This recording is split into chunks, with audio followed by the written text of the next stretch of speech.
Hello everyone, this is Prince Jain from IT Kanpur. Welcome back to my YouTube channel IT and approach. अगर आप मेरे channel पर नए हो तो चैनल को जरूर सब्सक्राइब करें और बेल आइकन को प्रेस कर देना। और आज का वीडियो पसंद आए तो जरूर लाइक करें और अपने दोस्तों को शेयर करें। आज हम लोग डिस्कस करने वाले एक बहुत ही इंपॉर्टेंट बात। आज हम लोग डिस्कस करेंगे उन गलतियों को, उन मिस्टेक्स को, जिन गलतियों के कारण बच्चे अपने जेईई के पेपर को क्वालिफाई नहीं कर पाते और अपना वो पूरे 2 साल को वेस्ट कर लेते हैं। ठीक है ना। तो आज हम लोग इसी सारे मुद्दे के ऊपर डिस्कशन करने वाले हैं। So let's start the video. Intro.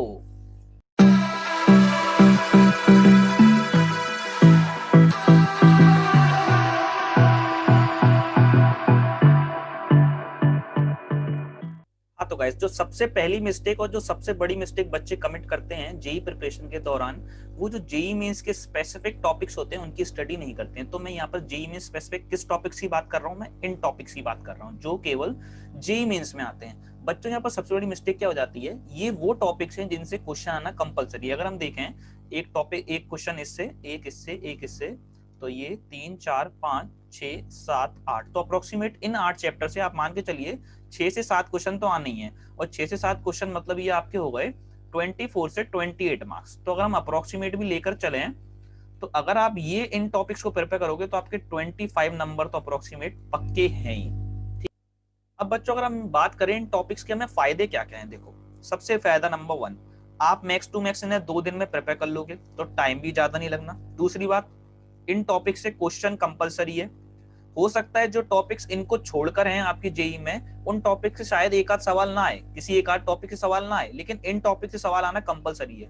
तो इन टॉपिक्स का सवाल जो है कंपलसरी रहता है। दूसरा फायदा। तीसरा फायदा, ये बहुत सिंपल होते हैं। इतने सिंपल होते हैं कि आप ये मान के चलो, ये आप आराम से 1 मिनट के अंदर बना दोगे इसका सवाल, मतलब 30-40 सेकंड के अंदर आप इसका सवाल बना दोगे। ये इतने सिंपल होते हैं। जब इतने फायदे इन टॉपिक्स के, तो बच्चे पता नहीं क्यों नहीं पढ़ते हैं, है ना।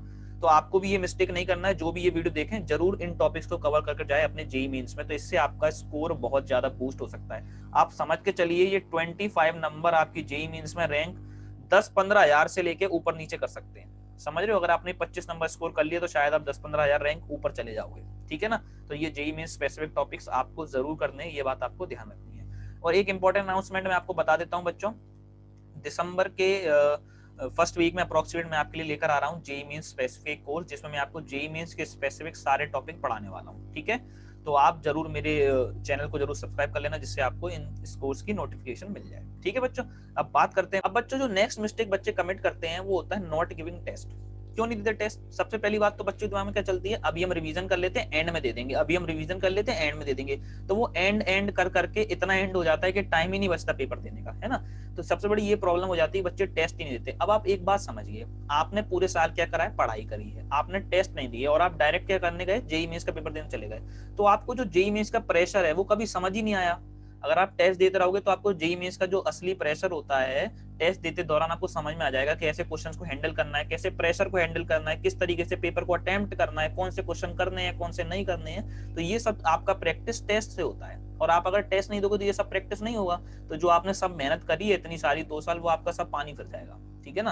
तो इसलिए टेस्ट जरूर देना है। टेस्ट एक बहुत इंपॉर्टेंट रोल प्ले करते हैं। वो आपको एनालाइज कर बताते हैं कि आपका कैसी तैयारी चल रही है, कौन से टॉपिक आपके वीक हैं, कौन से स्ट्रॉन्ग है, किस टॉपिक पर आपको काम करना है, किस पर नहीं करना है। ठीक है।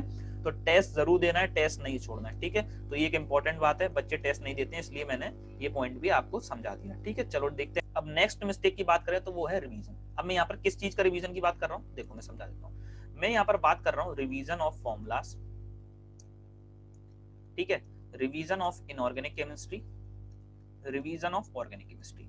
अब बच्चे क्या सोचते हैं कि हम फॉर्मुलेस तो हमें याद हैं, अब हम चैप्टर रिवीजन कर लिए तो फॉर्मुले हमें याद होंगे, लेकिन बच्चों क्या होता है, कई एक आध दो फॉर्मुले आपके दिमाग में से खिसक जाते हैं। ठीक है। सबसे बेस्ट टिप है उसके लिए कि आप डेली अपने फॉर्मुलेस का रिवीजन करना है। आपको डेली उठकर, डेली मतलब आप क्या करें, एक कॉपी बनाइए, उसमें सारे फॉर्मुले लिख लीजिए और उस कॉपी को सुबह डेली रिवाइज करना है। कि जैसे मान लो आपने कॉपी बनाई, उसमें आपके 100 पेज में केवल फॉर्मुले हैं, तो आपको डेली 10 पेज रिवाइज करने हैं। अगर आप ऐसे 1 महीना करोगे तो आप कम से कम हर एक फॉर्मुले को कम से कम कुछ नहीं तो 5 से 7 बार रिवाइज कर लोगे। तो वो बेस्ट तरीका है रिवीजन करने का। ठीक है। इनऑर्गेनिक केमिस्ट्री की आप सारी रिएक्शंस रिवाइज करें, इसी तरीके से आप ऑर्गेनिक केमिस्ट्री की रिएक्शंस रिवाइज करें।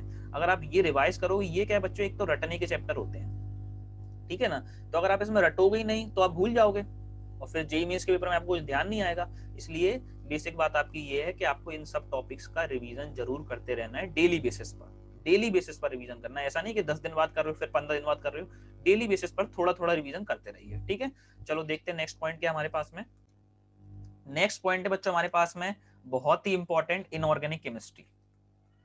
कई बच्चों को तो इनऑर्गेनिक केमिस्ट्री से इतना डर लगता है कि वो छूते ही नहीं इनऑर्गेनिक केमिस्ट्री, ठीक है। वो सोच कर जाते हैं जेईई मेंस के ऊपर में कि हम इनऑर्गेनिक केमिस्ट्री छोड़ देंगे, हमें करेंगे ही नहीं इनऑर्गेनिक केमिस्ट्री का सवाल। बट बच्चों आप मानिए यही वो सब्जेक्ट है जो टॉपर्स होते हैं ना उनका स्कोर बहुत ज्यादा बूस्ट करती है और उनका रैंक बहुत ज्यादा हाई कर देती है। और जो बच्चे इस टॉपिक को नहीं करते हैं, इनऑर्गेनिक केमिस्ट्री को नहीं पढ़ते हैं, वो लोग मात खा जाते हैं जेईई मेंस के पेपर में और उनकी रैंक बहुत ज्यादा नीचे चली जाती है, ठीक है। तो आपको इनऑर्गेनिक केमिस्ट्री छोड़ना नहीं है। अगर आप अभी से ही प्रिपेयर करेंगे तो अगर मैं मान के चलूं आप ये मेरी वीडियो नवंबर में देख रहे हैं तो आपके पास में अप्रोक्सीमेट 1 महीना है, तो आप अभी भी प्रिपेयर कर सकते हो आराम से, ठीक है। तो इनऑर्गेनिक केमिस्ट्री नहीं छोड़ना है, ये आपका बहुत ज्यादा स्कोर बूस्ट कर सकती है, ये बात आपको ध्यान रखना है, ठीक है बच्चों। देखते हैं नेक्स्ट पॉइंट क्या हमारे पास में। हाँ, अब हमारे पास में जो एक नेक्स्ट मिस्टेक है जो ज्यादातर बच्चे कमिट भी करते होंगे, अगर आप करते हो तो ये मिस्टेक मुझे कमेंट में जरूर बताना। और अगर आपको कोई भी इस चीज से रिलेटेड मेरे से सॉल्यूशन पूछना है तो मैं आपको जरूर बताऊंगा किसी भी मिस्टेक का सॉल्यूशन आप किस तरीके से निकाल सकते हो, ठीक है। तो बच्चे क्या करते हैं, कोई नया मटेरियल उठा लेते हैं। क्या करते हैं, जैसे उन्होंने किसी दोस्त को फोन लगाया, किसी टीचर को फोन लगाया, किसी अच्छे अपने भाई वगैरह को फोन लगाया जो कहीं अच्छा पढ़ बढ़ा कर कहीं बैठे हैं कॉलेज वगैरह में, तो उनको फोन लगाकर उनसे पूछते हैं कि हम कौन सा मटेरियल कर लें, क्या कर लें जिससे हमारा जेईई मेंस अच्छा हो जाए। या यूट्यूब पर वीडियोस वगैरह देखते हैं तो वो लोग बता देते हैं कोई नया मटेरियल। तो आपको क्या करना है, जेईई मेंस के एंड टाइम पर, अभी जैसे 1-1.5 महीना रह गया, तो आपको कोई भी नया मटेरियल नहीं उठाना है, ठीक है। जो आपने कर लिया है पुराना मटेरियल उसी को आपको बार बार रिवाइज करना है, ठीक है। कोई भी नया मटेरियल आपको नहीं करना है, ना कोई आपको शीट लगानी है नई, ना कोई नई बुक लगानी है। ऐसा नहीं है कि आप एंड डेज में बैठ गए कोई एक नई बुक उठा लाए, शॉप से जाके कोई भी आप नई बुक उठा लाए और आप करने बैठ गए, तो ये एकदम बेवकूफी है, ठीक है। जो आपने पुराना मटेरियल अभी तक किया है उसी को आपको बार बार प्रैक्टिस करना है, ठीक है बच्चों। तो आई होप आपको ये वाली बात क्लियर हो गई होगी। देखते हैं नेक्स्ट पॉइंट। नेक्स्ट पॉइंट है हमारे पास में, do not study new topic. इसका क्या मतलब है, मैं न्यू मटेरियल की बात नहीं कर रहा, नए टॉपिक की। इसमें मतलब मैं क्या समझाना चाह रहा हूँ समझिए। जैसे मान लीजिए फिजिक्स में आपने 11th की फिजिक्स कंप्लीट कर रखी है और आपने केवल 11th की फिजिक्स में 2 टॉपिक नहीं पढ़े हैं। मान लो कि आपने एसएचएम नहीं पढ़ा और स्टैंडिंग वेव्स नहीं पढ़ा, या मान लो कोई भी 2 टॉपिक आप मान लीजिए एग्जाम्पल, ठीक है। तो आप ये मत करना कि आप एंड समय में बैठ गए या फिर कुछ ही टाइम बचा है पेपर के आपके 15-20 या 1 महीना या 1.5 महीने रह गए तो आप इन टॉपिक को पढ़ने बैठ गए। अब जैसे मान लो सपोज आपने रोटेशन पढ़ना स्टार्ट किया, ठीक है, आपने पढ़ा नहीं था, तो अब रोटेशन आपका अप्रोक्सीमेट कुछ नहीं तो 8 से लेके 10 दिन तो खा ही जाएगा, ठीक है। तो आपका 1 महीने में या 1.5 महीने में 8 से 10 दिन यही लेखा गया, तो आप कब रिवीजन करोगे, कब पेपर दोगे, कब आप टेस्ट दोगे, कब अपने आप को एनालाइज करोगे, कब फॉर्मुला रिवीजन करोगे, तो ये सब चीजें आप कब कर पाओगे, ठीक है ना। तो आपने जो पढ़ लिया अभी तक उस पर स्टिक रहिए, उसी का रिवीजन करिए और कोई भी नया टॉपिक आप नहीं उठाइए, ठीक है। तो नया टॉपिक आपको नहीं पढ़ना है, ठीक है। जो आप पढ़ चुके हो केवल उसी पर आपको बार बार रिवीजन करना है, ठीक है बच्चों। अब बच्चों नेक्स्ट और एक इंपॉर्टेंट पॉइंट है रिमेन कॉन्फिडेंस, ठीक है। कॉन्फिडेंस आप में हद से ज्यादा होना चाहिए, ठीक है। आपसे कोई कहे आप ओवर कॉन्फिडेंट हो अपने जेईई के बारे में, हाँ तो हम हैं। कॉन्फिडेंस आप में भरकर होना चाहिए, ठीक है। जैसा कि मैं आपसे हर बार कहता हूं कि हारे मन से मैदान नहीं जी जाते। अगर आपने मन में ही अपने हार बिठा ली है कि मैं हार ही गया हूं, मेरे से नहीं निकलेगा जेईई मेंस का एग्जाम, तो नहीं निकलने वाला। क्योंकि मैं आपसे बहुत बार कहता हूं कि confidence is directly proportional to improvement, ठीक है। अगर आप में कॉन्फिडेंस होगा तो आपका इंप्रूवमेंट होगा, ठीक है। अगर आप में कॉन्फिडेंस ही नहीं है तो आपका इंप्रूवमेंट होने ही नहीं वाला, ठीक है। तो कॉन्फिडेंस अपना बना के रखना है। सुबह उठो तो हर बार सुबह उठो तो एक जाप करा करो ऐसे करके कि मेरा जेईई मेंस निकल जाएगा, जेईई मेंस निकल जाएगा, जेईई मेंस निकल जाएगा, 3 बार ऐसे बोला करो, ठीक है। और फिर सोते समय ही बोला करो, तो आपके दिमाग को क्या है, बार बार यही स्टिक हो जाएगा आपके दिमाग में जाकर के मेरा कॉन्फिडेंस हाई है, मेरा जेईई मेंस निकल जाएगा, जेईई मेंस निकल जाएगा। तो आपका दिमाग कभी भी ये बातें नहीं सोचेगा कि मेरा जेईई मेंस नहीं निकल पाएगा या मेरा जेईई मेंस नहीं निकला तो मैं क्या करूंगा। ज्यादातर बच्चे अपना माइंड इसी चीजों को सोच सोच के खराब करते हैं कि जेईई मेंस में मेरा स्कोर नहीं हो पाया तो मैं क्या करूंगा, मेरे संग कोई प्रॉब्लम हुई तो मैं क्या करूंगा। तो आपको ये सब बातें नहीं सोचना है, आपको अपने दिमाग में कॉन्फिडेंस बनाए रखना है कि मेरा तो जेईई मेंस निकलेगा ही निकलेगा, ठीक है बच्चों। डिस्कस करें नेक्स्ट पॉइंट। अब नेक्स्ट पॉइंट है हमारे पास में डिस्ट्रैक्शंस, ठीक है ना। तो हम लोग डिस्ट्रैक्शंस की यहाँ पर क्यों बात कर रहे हैं, क्योंकि जैसा कि मुझे पता है कई बच्चे क्या करते हैं, पढ़ाई के दौरान अपना मोबाइल चलाते हैं या पढ़ाई के दौरान गाने सुनते हैं, ठीक है। तो अगर मान लो कोई बच्चा गाना सुनता भी है तो मैं इसको आपको एक बेस्ट आइडिया बताता हूँ गाने सुनने का। आप लोग लिरिक लेस गाने सुना करो, ठीक है, जिसमें लिरिक्स नहीं होती, जो क्या बोलते हैं मतलब म्यूजिकल गाने होते हैं, मतलब जैसे जिसमें केवल केवल इंस्ट्रूमेंटल सॉन्ग्स होते हैं उन्हें सुनो, जिसमें केवल इंस्ट्रूमेंट बजता है, कोई गाता नहीं है। तो आप वैसे गाने सुनोगे तो वो तो अभी एक बार ठीक रहता है। अब आप लोग क्या करते हो, क्या क्वेश्चन करते समय भी गाने सुनते हो, ठीक है। तो आप जब जेईई मेंस का पेपर दोगे तो क्वेश्चन करोगे उधर भी गाने गुनगुनाओगे, तो इससे आपका फोकस खराब होगा, कंसंट्रेशन खराब होगी। तो आपको वो सब नहीं करना है, ठीक है। और मोबाइल से दूर ही रहना है, सोशल नेटवर्किंग साइट से जितना दूर रह सकते हो उतना दूर रहो। सोशल नेटवर्किंग साइट जब तक नहीं चलाना जब तक जेईई का एग्जाम क्वालिफाई नहीं हो जाएगा, ठीक है। ठीक है, जितना आप डिस्ट्रैक्शन से बचोगे उतना ही सही रहेगा। डिस्ट्रैक्शन जितना ज्यादा आपकी जिंदगी में होंगी उतना ही आपका फोकस कम होगा। फोकस कम होगा तो आप पढ़ाई अच्छे से नहीं कर पाओगे, पढ़ाई अच्छे से नहीं कर पाओगे तो जेईई मेंस का एग्जाम कभी नहीं कर पाओगे।